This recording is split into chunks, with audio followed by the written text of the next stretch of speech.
Hi guys, welcome to Battle Pirates Roundtables. You're here with me, Kung Po Panda. Tonight I've got two Arbiters of Awesome. Got the lovely Taipan and the Price is Wrong. Evening gents, thanks for taking the time out. And a StarCast panel of players to discuss a lot of recent updates in the game. Tonight we're mainly going to be discussing the recent introduction of the fruitful, delightful OP6, along with some of the recent changes in the game, including the Uranium campaign. So guys, I think the first thing to cover off is just the player feedback from the recent raid. So guys, how does everyone find the raid recently? And any specific feedback after the interview with Robot the other day? It was beautiful, the raid. There's only one thing I think I would change, and that's to have the, when you have people joining co-op, is to have it more of an invite basis, so you don't get randoms jumping in. That's the only thing I would change. I know a lot of people had other players griefing them by jumping into their campaign. I had a couple people do it on accident. I didn't have to deal with that issue, but I know that was a big problem for a lot of people. I think a lot of people were doing it to try to sabotage other people who might have needed help. They would jump in just to keep people from having help. So I think making it like an invite-only type of thing might be a good move if that's something that they can do, if they're going to keep the co-op thing going. Yep, agreed. Tyler, how did you find it? Because I know you said you do not particularly have a coiner. Did you find it any better this time around? Yeah, this raid, I do mine on a points per hour. Normally I get about 400k an hour. This raid I was getting like 2-3 mil easily an hour with no coins. So that was quite nice. Good. J-Boy, Earth, any feedback from the raid? Good points, bad points? I can only say good points on it, really. I mean, it was easy, cheap. I've done mine on just over 100 coins, I think. I enjoyed the fact that people could enter as well, because a lot of lower levels were jumping in and hiding behind the bag and not really taking the damage. So it was definitely a plus that they helped on that side of things. But yeah, like you say, it would be better if you can actually get to choose who enters, because there's people doing it like you used to do in the Drac base, where you hide at the back for a blueprint. A lot of people was doing that to try and earn the points out of it as well. Yeah, it was quite good. Same thing as everybody else, really. It's quite easy to help people. There's a couple of little tricks that give you good points quite quickly and for not a lot of damage. So yeah, it's a pretty good raid, really. Can I say one more thing? Just like everyone, we always say, wait until the first or second day before you freak out. Because what was it, the first 5 or 6 hours of that raid, someone figured out the trick that we all know, and it got better, it got easier. Just give it a shot, guys. Wait for that tactic to come out before you give up on a raid. Hey, can I say something else also? I know, I spend like $100 a month on this game, and I'm going to spend it regardless. I promise, Kixeye. And so I like the fact that it was a cheap event. And I actually decided to give you money in other ways by I did a lot more Drac bases and stuff, like things that I was behind on. It allowed me to catch up a little bit during the event. I tried to take advantage of the halftime repair. So hopefully Kixeye doesn't feel like, well, hey, we didn't really make enough money. I'm just saying that I've got a set amount that I'm going to give you, and I do appreciate y'all letting me spend the coin that way that I wanted to do it, as opposed to you trying to bleed me dry on one thing. So I think thank you. The only bad thing I found about it is Kixeye worked out it was a little bit too easy. If you notice, throughout the night, it all of a sudden become a hell of a lot harder. Because I'd done most of mine within the first hour or so. Thought I'd have a little break because I thought it's easy, not as bad to do. Went back on there, and the damage and stuff certainly went up a hell of a lot more. Luckily, I only needed, I think it was about 1 million more points to finish it off. But yeah, the execution of missiles. They ramped the execution of missiles up partway through it. The execution of missiles weren't doing that much damage, but within a few hours of it, yeah, they started ramping it up. I've found the same thing. Yeah, just I know they've actually said they don't do that. And I know my personal experience, I didn't notice any change through the event. And I actually did more campaigns even after I was done. I really just did it just for educational purposes. So, I mean, I did go through more than once, and I didn't actually notice it. I mean, I know people say it, but Kixeye has said repeatedly that they would actually have to be more intrusive in the game to make those kind of changes. And it definitely went up in damage. Like I said, luckily I was only 1,000,000 points away, but I was doing campaign 1. I was doing on 1.5 berserker fleets. I went out, come back, and I was doing like nearly 3 fleets a time, hitting exactly the same things like that. But yeah, it definitely went up a lot. Cool, guys. Thanks for that. Okay, so I think general consensus was it was a much better raid. I think one thing I liked is they actually took our feedback on board.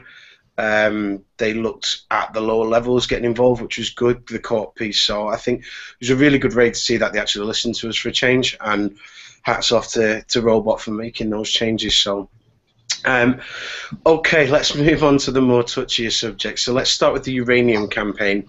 So obviously this week we saw the introduction of the new uranium campaign. It's 3 missions with 3 different prize payouts. The first one being a solid uranium payout, I think, of 7,500. Then the second one, which has 2 missions, increasing over to, I think it's 17,500 for the second payout. And then the final payout being 25,000 uranium and the irradiated cutthroat crew, which is also a 3-target hit. So guys, talk to me about uranium in the new campaign. How do you feel about it? They make you earn it. They make you earn it. I've only gone through the first 2 so far, and quite honestly, I'm pretty thankful for it because you know, competing for the dredges is pretty challenging, and I've been pretty busy between yesterday and today, and I had very little access to be able to go out and hit dredges.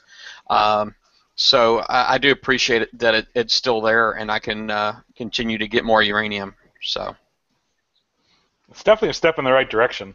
The difficulty, it's up there. It definitely makes you work for it, like Taipan said. But it's good to see they're giving us something. 50K a week. If they do this multiple times a month, it's a good step in the right direction. Cool. Tyler, have you had a go at it yet? With obviously trying to get your different players' inputs on it. Yeah, I've only done the first one so far because I've had a bit of a busy weekend. The first one I did, it was easy enough to prep with specs. Yeah, I did it with zombie specs and then came in with my dredge fleet, and it did okay. But I did find that hitting the dredges on the 2-hour was probably just as easy and less work than as you started to go up through the campaign. Cool. But then I don't need as much uranium as you guys do. So. Rob?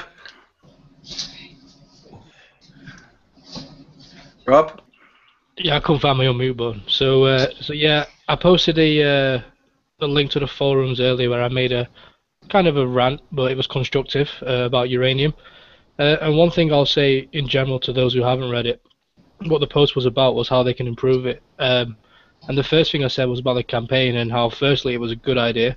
You know, that uranium is almost guaranteed as long as you can hit it, unlike the dredges where it's hit and miss whether you'll get one or not. On top of your weekly mission, it gives you a nice amount of uranium to at least get your outpost and relevant outpost uranium requirements and stuff.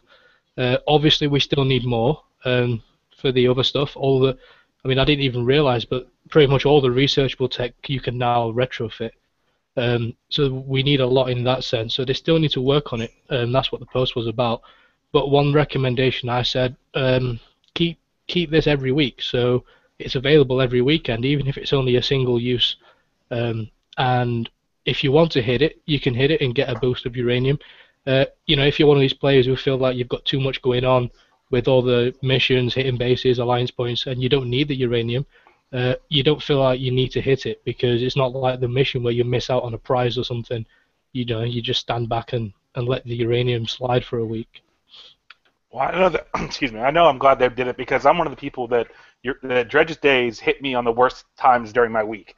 I haven't been able to do dredges for weeks because I just don't have the time and it just doesn't work with my work schedule. So I'm way behind on uranium. So I needed this. So thank you, Kixeye.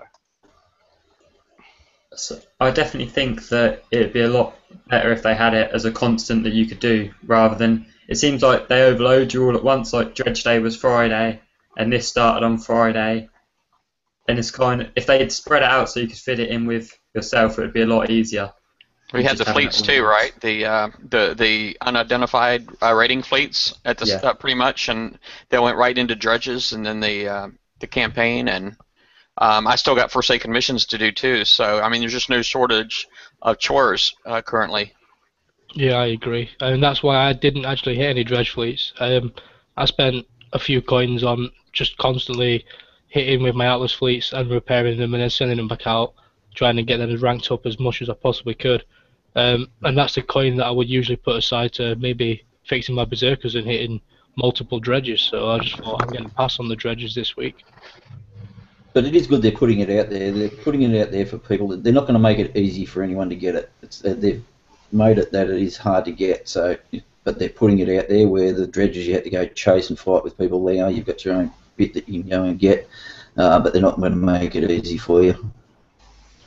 I agree with it. It doesn't need to be easy, but this is just such a step in the right direction. The crazy scrums that people had to do, and some people having to use illicit tactics to guarantee enough dredges. It just kind of created another form of infighting in the game that just didn't really need to be there. So I think this is good for the future of Battle Pirates.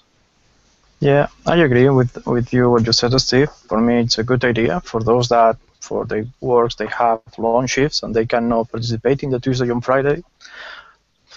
It would be good if at least we got this after each raid, if they are not going to make it each weekly as we would like. And preferably, I like this way. Nobody can steal them from you, so nobody can complain that somebody jumped at it after you spend your subs or whatever to prep them first. So for me, it's a good idea. Only problem I saw is that this week we got the, as you say, to identify your fleets, then came the dredges and this. But well, you can still do it on Sunday, so you still have time to do it. I think the only thing that questions me is wow, the speed on those them Reaver ships. Sorry, is insane. God. I mean, I went in with my Harlocks on the second. Well, first of all, went in with my subs on the second one. Figured out that they could spot me when they started hitting me and sink me with torrents. So that was one learning down the pan.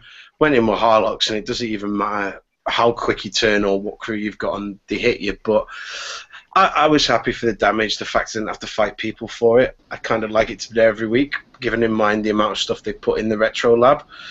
And knowing that I personally want to stay on top of everything and try and keep up with some of the best in the game, it's something I'll be using if they put in every week. I mean, Bombarder, if you guys are pretty decent coiners, what do you think? I know when I went in there, I tried mate, sorry, Jabboy. Everybody wants to get the uranium, as much as they can. They want to get R10 everything straight away. The fact of the matter is, Kixeye's put out this retrofit lab. It's going to be like a long-term thing. Like, if everybody has the R10 shit straight away, then, you're going to have nothing to do. We're going to be sitting around, we're going to not have any researchers or anything to do anymore. So the way it is now with the dredges and everything, I kind of enjoy fighting over dredges. I go out and I see somebody hitting them with subs, I'll hide mine under the dredge that they're hitting, and as soon as they bring their baser over to hit the dredges, I'll sink it with my Nighthawks and then steal the dredge off them. It's part of the game. It's a pirate game. There should be some sort of impact, some sort of battles over, over fighting for the treasure. Yeah. Well, it's a sort of a forced control, having the uranium as it is on the labs and that sort of stuff. Or you say you'd have these Uber coiners who would have everything at R10, and you'd have these Uber pirates running around if they were given the chance. If they had free reign on uranium. I've got a question on what you said, Bombard. Well, obviously, you said if I had... Go ahead. Oh, sorry, mate. Go ahead. Oh, I was just saying, if I had R10 everything, then, I'd get bored. I wouldn't have any, I could build these ultimate fleets that'd smash any base, and, it'd just be stupid because I just, people like me that coin a hell of a lot, I could just coin. It's only a day to retrofit, so it's only like 60 coins or something to get through one level of retrofit. So to get to R10, it's what, $60, 600 coin, get through to R10, and you do that over everything that you need, and you know you got these ultimate fleets that just smash anything, and nobody can keep up with you. They're limiting the super coiners like myself to, you know, to give the other to sort of keep up, which is good. Yeah, as I said, there has to be a balance. It can't all just be. Not everyone has the ability to spend that kind of money on the game. If you choose to, it's your own prerogative, but they really have to balance it towards the middle spec of players. There's the extremes. There's the no coiners, and there's the super coiners. People will spend $100 a month. People will spend $1,000 a month. And if they cater towards $1,000 a month, it's going to end the game real fast. So I understand what you're saying. It's a good point. They are keeping the speed even for the highest players. This campaign does a lot to boost up the speed of the mid player. I think it. What do you say? What do you get every week from dredges? Like 40, 50K? Don't know. Me and Panda's got it on Kiwi. Well, I hit We looked at. Yeah, I hit Drac bases constantly, so. Yeah, I've got to say, same, and I work with J-Boy. I'm one of them people Jeff was talking about on Thursday that goes out of sector and holds about 10 with my alliance and holds down dredges so they get what they need. And, you know, that's again, back to the pirate game and the pirate clan working together. And some play like it, some don't. So we probably get, I'd probably say we get enough for 2 to 3 good refits a week, plus track bases when we need more for turrets and stuff like that. We'll chuck in a track base, but we spend a lot of money on the game, and I think you're talking us top end. I think if you look at the average player, they probably get what, enough for 1 retro a week given the repairs. Yeah, more or less with Forsaken missions. You got to think that's 25K. Most people are getting 1, maybe 2 dredges a week, so you're talking around 35K. This will double what my weekly uranium input will be, more than double. So I'm pretty happy. I mean, for me, it's not so much of an issue because I end up having quite a lot of uranium. I end up probably maxing my uranium out every week, along with doing retros and everything else. But it's definitely a good way of helping out the mid players to get the uranium that they need that can't compete with us that go out and take all of the dredges. So I'm wondering how much Tyler gets, because you said you don't coin, didn't you, Tyler? Yeah, I was going to come in. How's your uranium? I get, if I can play on the day, then I get probably 2 dredges comfortably, maybe 3. So 4 dredges a week plus your weekly mission. So about 35, 40K. I don't do too bad, but I've got a dredge fleet and I've got specs that can prep it, so it's not such an issue for me. Yeah, I don't coin dredges either. I actually had I had guys like, you know, Bombard take from me, steal my dredges, and because I'll prep. I'm not a big coiner, quite honestly. Just financially, I have no interest in trying to keep up and compete with guys like Bombard. You know, so I mean, I'll go out and I'll prep, and if somebody steals it from me, I'm not invested. I don't have any kind of financial investment. The first time when dredges first came out, I think I probably spent about 60 gold on one, and I had one stolen from me, and that was the last time I spent any coin to get dredges. And I can usually get at least 1 or 2, you know, each cycle. If I would have stayed in 147, there's no freaking way in the world. But I actually managed to get that last set on Tuesday. After I had jumped out of there, I had gotten like 6. I got like 6. That was awesome, man. I was loving life then. Do you know, if you was in 147, mate, you would have got some. I was Phantom Assassin here today. I jumped in a 75 the other night. I asked him because he had a cutthroat game beforehand. I don't mind, you know what I mean? If someone's really low or they've got a cutthroat game, I'll normally give it up unless they've been a bit stupid to me in the past. But as soon as Phantom said his cutthroat run out, I said, right, fine, I'm keeping it, done it myself. He loved that. I think just quickly, guys, to summarise it, so start at the bottom, work across. Do you like the new uranium campaign, and would you like it to stay, or do you just think it should be limited as it is now? Start with Earth. Well, I mean, it's a good idea. It's good for the lower level players. It's another source of uranium for them. I think it should stay because us larger players are usually the ones that hogging all the dredges, and they haven't really got a chance to hit them. So, for me, it's definitely a good step in the right direction. Cool, Jeff. You're talking about me or Bombard? Sorry, Bombard. Thoughts on the uranium mission, Bombard? Keep it. Do you like the uranium mission, and would you like to see it? Yeah, keep it, mate, for sure. Cool. Taipan? Yeah, keep it. For sure. Yeah, it keeps it. It just sort of keeps probably the higher levels. It probably tops them up enough to probably keep them away from some of the dredges a bit, so the lower levels can actually probably get a go at the dredges as well. So keep it in there. I think it just keeps everyone topped up with the fortnightly mission, the Forsaken mission, that plus the dredges. I think it's going to keep people happy. There won't be so much dredge rage around the place, I think. Cool, good idea. Justin? I'd have to say keep it going 24/7. I'd non-stop do it as well. I mean, I was annoyed that it was a one-time thing because I was all set to just keep going and going and going. Because as soon as you start retro and stuff, Sank on R7 is like nearly 50,000 uranium. You're on a mission all the time to try and get one thing going. So yeah, I'd say keep it going all the time. Come on, Kixeye, bring me my crews. I'll keep the coins coming. Cool. Price? Yeah, I definitely like it because, I think it was already mentioned, it's uranium that nobody can steal from me. So I thought it was great. It's a great addition. I don't really see them doing it like keeping it a constant, but I don't think they want to get rid of the whole rare resource type thing. But right now they're just I think they're kind of out of touch with how rare it really is, and I think if they crunched their numbers and did their data and seen how many 40s were left over every 2 hours on dredge days, they would probably try to take away some of those and give us some more 60s. Yeah, Get me great. started on the 40 dredges. Rob? Yeah, definitely keep them. In a perfect world, having them once every weekend would be brilliant.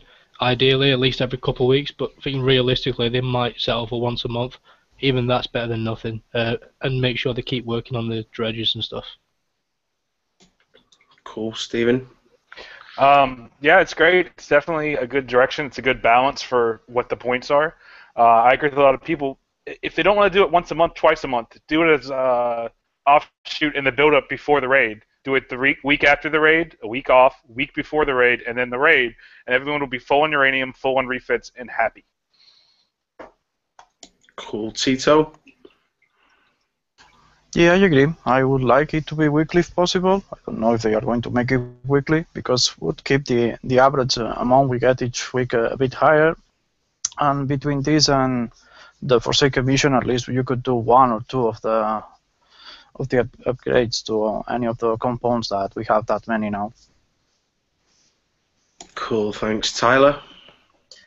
Yeah, I think if they added it, I think they should keep it. I think if they'd done it in a way that you could use it when you wanted it, so maybe have it so you could run through once a week, but you did it whenever you wanted to, rather than had it set over a weekend, then that'd be a lot nicer. Cool, thanks guys. So there you got it, Kixeye, Robot. Everybody would like that to be considered going forward. They like it, whether it be every week, every couple of weeks, but certainly a step in the right direction. I think one of the key points that came out from me and Jeff Hughes on Thursday's show was Robot saying he understands that uranium's the balance isn't quite right now, and there's a few more things he mentioned in his speech on Thursday that might be coming, so that might be one of them, guys. But I think we're all in agreement, we like it and like that to keep, so cool.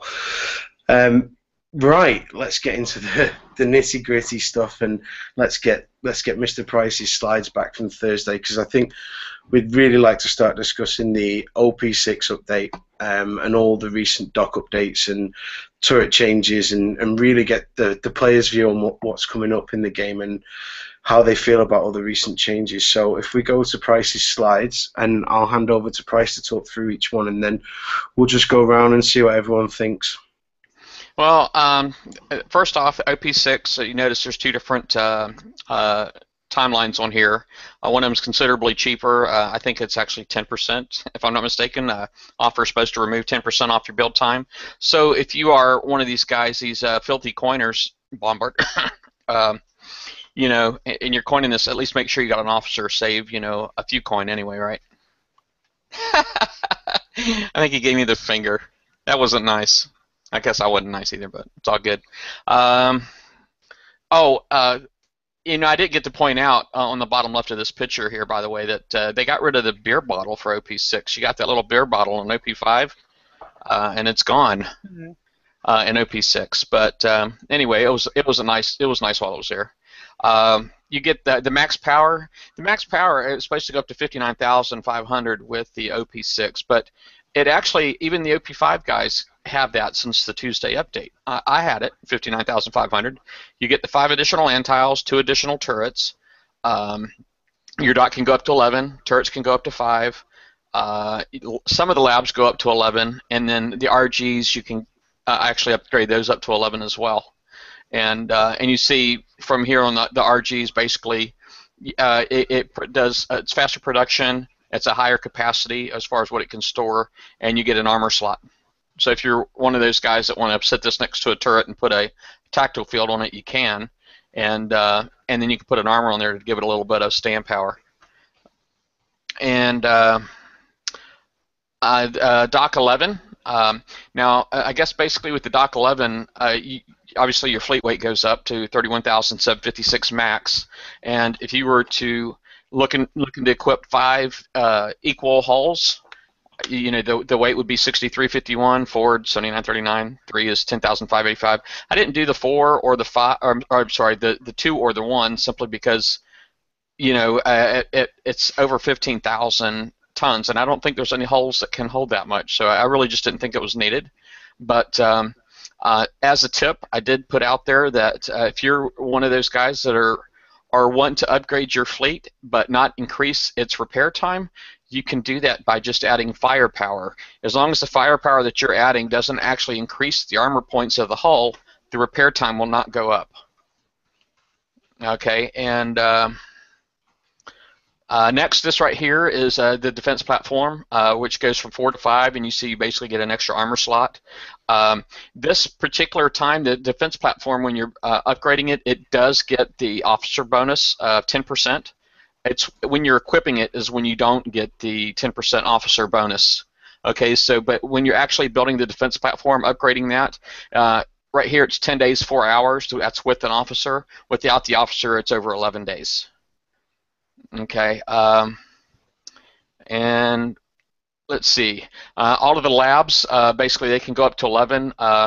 And the main thing that it gives you is an extra armor slot, or it gives you 1 armor slot is really all you get, with the exception of the weapons lab. It does open up 3 new researches, and that's for the Howie, the Victory, and the Serb 5.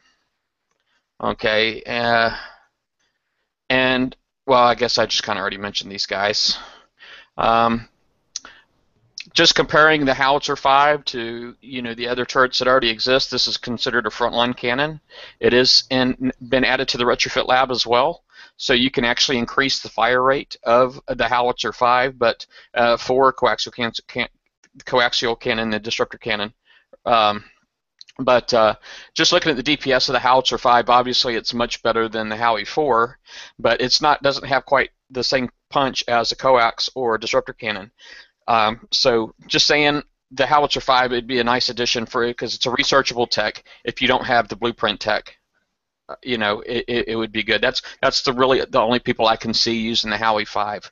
But quite honestly, I think most of us learned a long time ago that we don't put Howies on the front simply because the DPS was so low, and if you went with a Serb, you get splash damage. So if it's 3 hulls, then you basically getting triple the DPS. If it's 4 hulls, then you're getting quadruple the DPS, that kind of thing.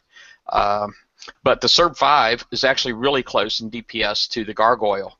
And again, if I can see the Serb 5 coming in, that's really what I would recommend over a Howie 5 in your front line if you didn't have blueprint tech.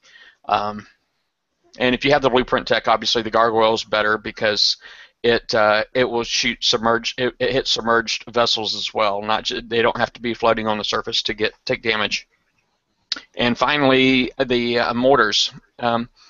Victory Mortar 5. The DPS is actually really good. It's 390, and that's split up among the 5 salvos. When compared to a Meteor Mortar, you can see the DPS is a lot higher, but what you don't see from the Meteor Mortar, you also get it's got 85% countermeasure evade, and also, you know, it puts the fire on the water, which will damage subs. The subs actually take damage from that, and it's basically 300 DPS just from the radiated fire. So, you know, so the Meteor Mortar is still, you know, it's a really good mortar. I mean, if you were going to go that way. The range isn't that great. I know it's supposed to be like a back-end type of thing, but 125. But when now we have turrets that can go up to 200 or 199, right? You know, you might decide you'd rather have a Halo, Brimstone, Javelin, that kind of thing if you have that kind of tech. But if you don't have it, the VM5 is actually really nice.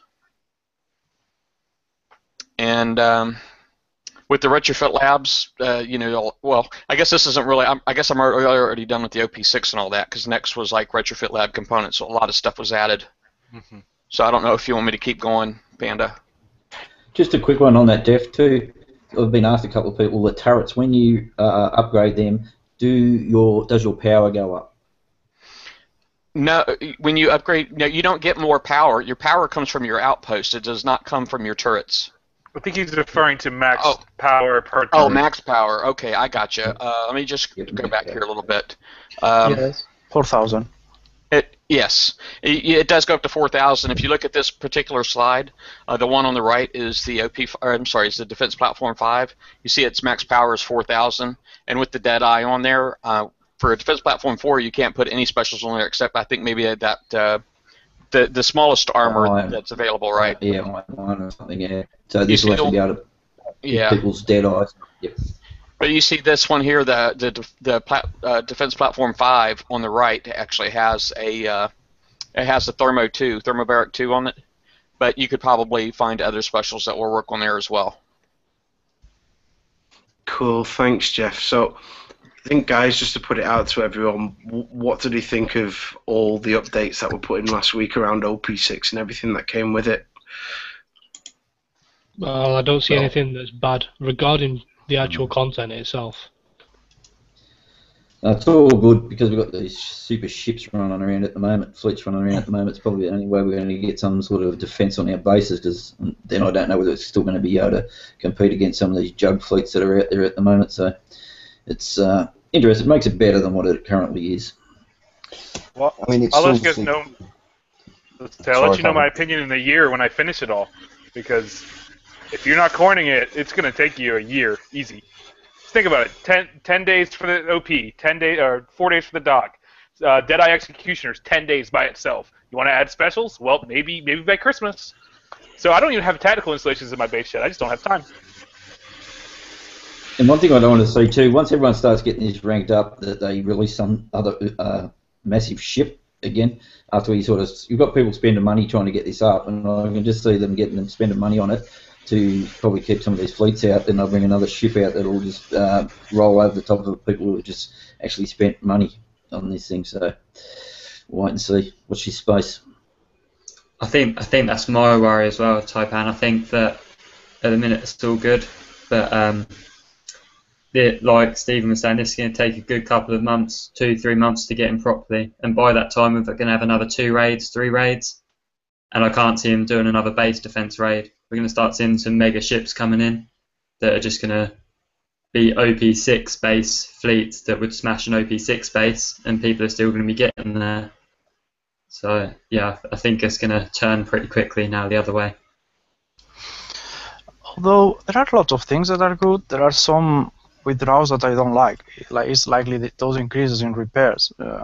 Because I was thinking, well, now all the rockets we have are obsolete with the new turrets. That you are not going to kill a single one with one shot.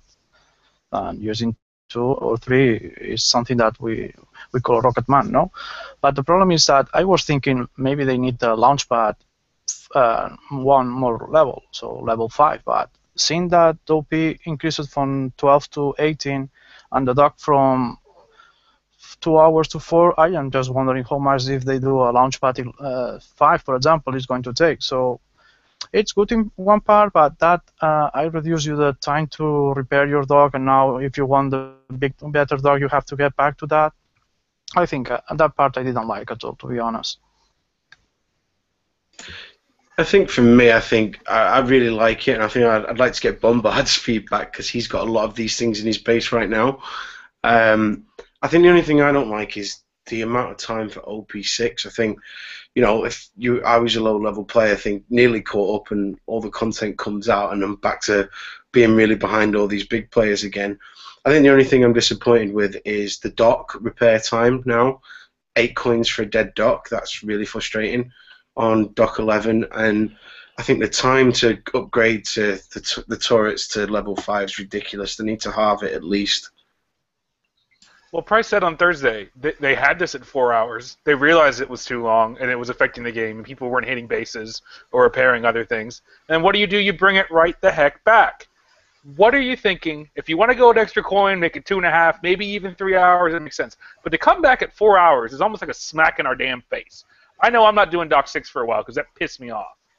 Well, I'd like to point out, too, because Robot never really got back to me when I asked him about the turrets, and I don't know if anybody here on the panel, I mean, maybe you just coined the turrets too fast. I don't know who's got turret 5s, but if anybody's building a turret 5, have you been hit, and do the turrets actually work when the platform is upgrading? I know when you're doing when you're equipping it, the turrets do still work, but when you're upgrading the platform itself from 4 to 5, if I'm not mistaken, I don't believe the turrets work during that time. But I'm not 100% sure on that. It's been a long time since I've upgraded a turret, so I don't know if anybody on here could confirm. I've not done it yet. Bombard, but I think you just coined yours outright, so I don't know if there was any time in between. But any feedback on that, mate? Nah, there was no coining. There was no time in between. The only one I coined was the Deadeye turret because it gives you the extra power, so I could throw a special on it. I don't see the point in spending $40, $50 on a turret that only gives you an extra 4,000 armor points and an extra 300 power. So I'm just going to let them build normally if I'm going to build them. They cost 12k, nearly 13k uranium per turret as well, and I've got other shit to build. So. But if they don't actually work, if the turrets actually don't work while they're upgrading, you know what I'm saying? While they're going from 4 to 5. I'm wondering. I haven't got one building at the moment, so I can't tell you that, man. So no. Twitch chat, not Twitch chat. They're saying it does. So I hate to say, but accent. Yeah. Okay. Well, yeah, that's one person. I don't know if he's really an expert. So, I mean, just take it for what it's worth. That's not like official info, just so you know. I just kind of hoping somebody had first-hand experience on here. Yeah, I'll watch out for it, mate. So I've got my Deadeye upgraded now to a level 5. But so looking back then, I've just checked on a base hit. My Vulture was firing that I was changing from, and that's going to a level 5. Well, I've got the OP level 6. I've got the Dock 11 fleet, because these Jug X's that are out now are just stupid. So I refit my guard fleet now. I can keep them bastards out, and I'm sort of happy about that. I got hit by one of Panda's boys, the governor, awesome bloke. Come in with the Skull Rank Jug X fleet, and he done further than I'd like him to go, but he still died. So I'm pretty happy with the upgrades, and we get to keep out these overpowered fleets now. Do you think they're setting it up for a big base coming out, though? That's the question. We've got very strong bases here now. Do you not think they're going to bring out a super base again to offload the balance the other way? Oh, I've got no doubt. I've got no doubt in the next raid you're probably going to see another, hull come out with. I'm thinking, maybe a draconian carrier with cryo UAVs. I'm thinking something like that. You can remember when the Grimshine came out, what it did to the Dreadex in comparison of the two. Just imagine the next evolution of that ship. Somebody is saying that they do have first-hand experience in the Twitch chat, that they actually have a defense platform transitioning, and it did work when he got hit. Cool. Good to know. I think one question I'd really like to ask guys is around the dock piece. So obviously now we've got a lot of extra weight in the dock. How does everybody feel about every fleet they've got now needing a refit? I mean, I think Another thing, mate. it's good having that extra weight, but obviously it's going to take forever to refit everything. You know, you're gonna have to prioritise what you want to refit.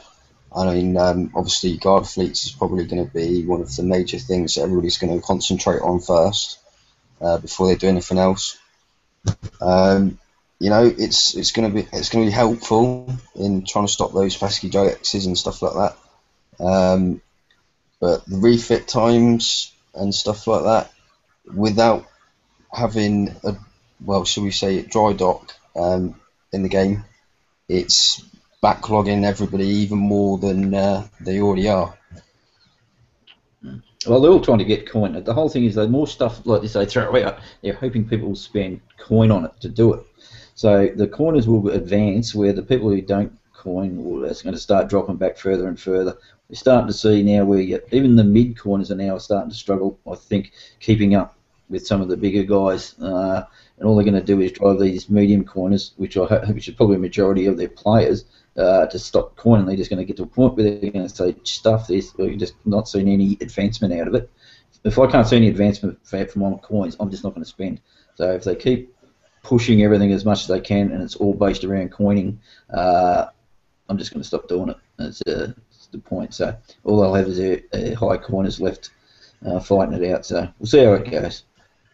I mean, I think my view on coining is that, you know, at the end of the day, yeah, alright, I coin quite a lot. But, you know, if they reduced the times on stuff and everything else, you know, reduce refit times which would help out the moderate coiners and the lower end of the scale of coiners, you know, I'm still going to spend the same amount of money that I've budgeted for the month to play the game. You know, it's not going to make any difference to me. You know, they're still going to get the same amount of income. They're just going to help things out a little bit for people catching up to people at the top end. I think on that point, though, I'm the same as you, Earth, but I think my consideration is, if you look back to a year ago, what you spend now, you used to hit a lot more bases and have more fun than what you're doing now, because you've got to go and get uranium, you've got to do your chores, you've got to put it into other things. Now, I look at the fact I've got a Harlock fleet with a HNC. I've spent my ass off to get that up to rank and everything. All right, I coined 2 of the ships.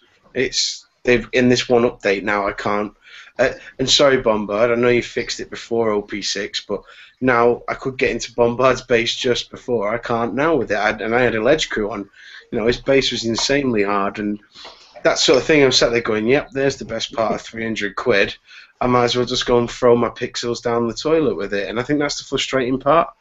Well, I had the same thing when I went Bombard, mate. I mean, he done me with his Kodiaks. Nice one. But I went back, which I knew I was going to lose as soon as I see his outpost now. I knew I'd lose, but I'll do it back. I mean, I might as well have just took Seawolves in his base, the way they go with that outpost and that. Even if you get to the outpost, I'll see someone hitting his...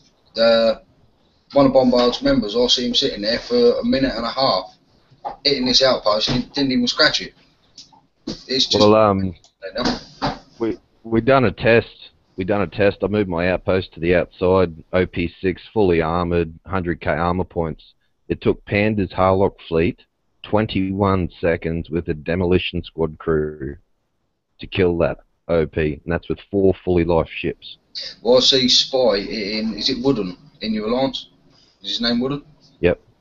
I see Spy sit there for 1 minute 29 seconds hitting that OP after he got round, and he ended up timing out because he couldn't kill it in time. Yeah, that's it. If you get around there, especially with carriers, because they got so low building damage, That's why I love my Kodiaks, because they kill them quickly. No. Carriers especially, they don't have the building damage to be able to kill an OP like that, especially if, you know, they don't kill the flax or the you know, the antis before they get to the OP, you know. I had base yesterday at OP6 and I managed to get 2 Harlocks to the bitter end of the base. OP6 had 1 minute and 12 seconds on the clock and it still didn't die. I couldn't get the thing down. 1 minute and 12 seconds with 2 ships, and I was just sat there like that going, oh, are you kidding me? You know, and it is frustrating. I wish they would have.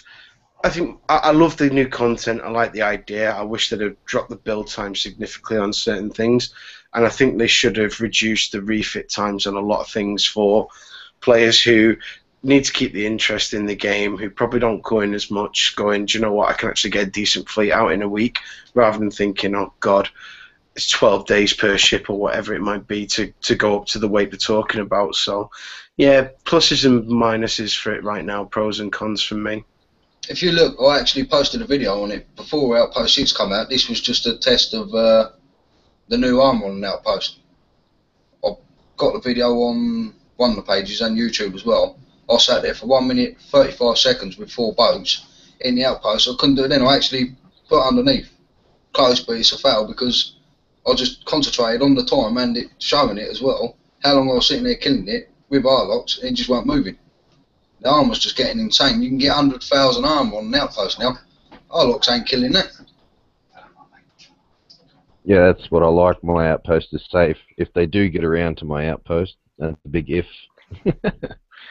I got your guard. That'll do. I was pleased. I was pleased with that. All right, guys. Is there anything else anyone else would like to bring up around the recent updates? Anything we haven't covered?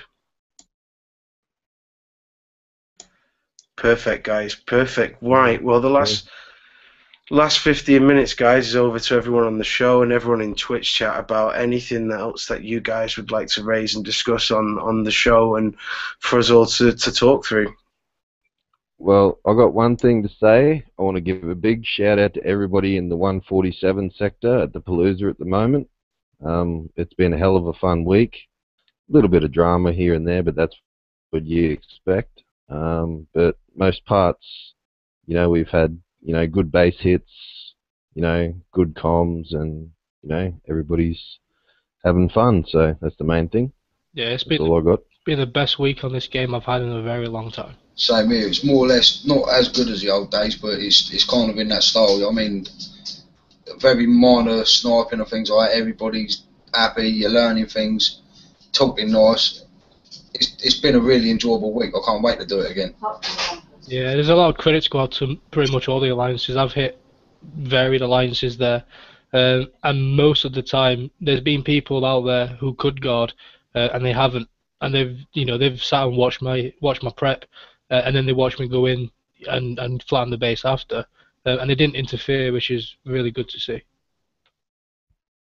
Yeah, and I think just to clarify to everyone, this wasn't a planned event. This was just alliances chasing alliances, and everyone ended up in a Royal Rumble in 147. It was an ambush, mate. That's what it was. Whatever it was, it's been a good crack, you know, and that's how Palooza should be. And there's been good bases. Every bar someone on the panel, almost everyone's been flattened. So, you know, I'm personally sick of being a farm this week. I've been hit about flattened 4 times, I think, but it's all good fun. It's all good once. Has anyone this whole week by Bombard? Anyone on the panel not being flattened by Bombard's Kodiaks this week? Me? No, I wasn't flattened by him this week. Because Price chickened out and jumped out. That's why. I jumped. Yeah, I've been done. I'm an alpha, but come give it a try. You'll get in, I'm sure. See, I saw I got hit by you, Bombard. I got the notification. It said Bombard is ready and vulnerable on my emails, and I was like, fuck, I've got a flat base when I get home. I watched him on mine, and I so wanted to target him because he didn't have a pinch, and I took the hit proper and let him use his decoy. I could have sunk him, but no. Same as me, mate. When he hit me, I had my Arlocks in there because I kept getting picked with jugs. Cool. One Atlas, by mistake though, I moved it a little bit and stopped it, and I was sitting there, I was thinking, if I group all them up, surely I'm going to beat them off on that. It's fair and square. Let him do it, you know what I mean? I know he's going to let me it back. That's how it went. And yeah, it was great. See, that's what I like, and I know people say, there's always this big debate: do you drive your guard or not? But what I have liked is the kind of, it's almost like good sportsmanship. Like I got hit by, I think it was the fallen one with these Jug X's, and at one point he stopped to kill my second enforcer. He managed to kind of tank past my first one, and the temptation to pull that enforcer up and give him double the firepower, and probably not kill him, but I just thought, no, fucking suck it up, take it like a man, and be a good sport about it. Cool, cheers guys. Yeah. Right, so if I could ask everyone finally to sum up the changes this week in one word. Let's start with the Earth. What would it be, guys? Well... That's more than one word. I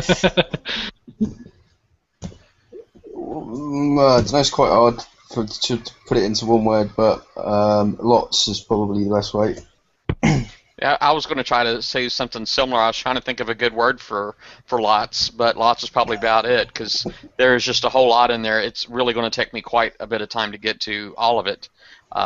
So I hate to say, anybody, if you're not like a big coiner, if you don't mind spending 8 coins on a dock, I'd say stay at dock 10. And now unless you plan on using the extra weight for your base guard or something like that, I wouldn't upgrade. Yeah, I think this was all definitely a working, a long-term kind of base improvement, which is why my one word would be promising. My one word's daunting. It's going to take a long, long time. I think I'm going to go for optimistic in the say optimistic because I hope that they're going to look at this and see that certain things they haven't got right time-wise in the update and help the lower players and the non-coiners out a bit more with the times and the updates required. I'm pretty scared. I'm going with scared because I'm waiting for this next raid and I'm waiting for the massive base that's going to come around the corner that someone like Bombard's going to run around with, and it's going to be an absolute mess. And I'm going to have level 4 upgrade into level 5 and it's going to be a nightmare. So yeah, Mr. Negative. And I'm going to say awesome. Yeah, awesome. Like it's about time. We'll just see how it goes, how it pans out. I think at the moment it's to sort of watch this space and see how everything goes. I think there's a lot out there, and I don't think a lot of people have got their heads around it yet how it's going to function. It's going to take a lot of time to sit down and work out what will work in your base, what won't. So it's good. Tito, Bombard? I would say... Yeah, well, go ahead. Tito. No, go Bombard. I can go after you. Well, yeah, I'd say... Well, I was going to say awesome, but I'll say another word for awesome, probably be fantastic. I love it. Something more to do. I was getting pretty bored with the lower weights, and once they brought out the extra weights, then makes my fleets, I can sort of make them how I actually want them now, because I wanted to run drones with ships that I couldn't run drones with because of the weight, and now I can, and all that sort of stuff. So it's good, fantastic. I thought yours would have been Visa. Although I like it, everything, I think they would learn a bit more of leverage. Dropping all this stuff so fast, it makes a bit more complicated the game for many people. I agree. Now, bases are going to be more complicated, more unpredictable, and you will not find probably 2 or 3 bases that are the same unless you are hitting the same alliance all the time. Yep, cool. Cool, guys. Right, okay, so... We've got 5 minutes still, guys. I think so. If we go over to Twitch chat, look at the final comments. Oh, and there's Big Ben. Yeah, he's waiting for you, mate. So, pandas say Ben is a sexy beast. No. All right, guys. You just said it. I was going to say, as Ben says, the king of uranium. If he's happy with the campaign, that's a good sign. So Ben, I've heard that they're going to do an update this week, and they're going to put a ranch in the game for you, so you can store horses and upgrade your horses on your island, mate. So you can play with your horses in game. But all right, guys, unless anyone's got anything else to raise, Jeff, Taipan, anything you want to cover, guys? No, I think pretty everything's covered that we've gone over. It's just going to be like time over a period of time. We'll come back to the round table and we'll have a bit of an update what everyone's doing, I think, and understand it a little bit more. and I need to go and have a look at Bombard's base. So, any pictures would be welcome. Need to copy something. I'll send you the video after he's done of me hitting him. It's me failing in his base. But it was a Dock 10 fleet. I'm coming back with a Dock 11 Bombard. You've not won that war yet. I'm not. It's not over. Dude, it's not over till my ex-girlfriend sings. If you're in 147 Taipan, you're welcome to come over anytime. I've got one more plan for Bombard's base. I don't know if it's going to work. I'll find out in the next day or two if I can stay out of a bubble for more than 2 minutes. Yeah. It's like a Well, buzz. I don't need to come over to 147 at the moment. I've got Earth's over here giving us all a bit of spanking at the moment, so I'm quite comfortable in my bubble at the moment. I get all excited. I think, yeah, I'll pull my boats out. As soon as I peek in my base, I already look back and my base is under attack again. Cool. Well, thanks everyone for tuning in, and thanks all the arbiters and the guys on the panel for joining tonight.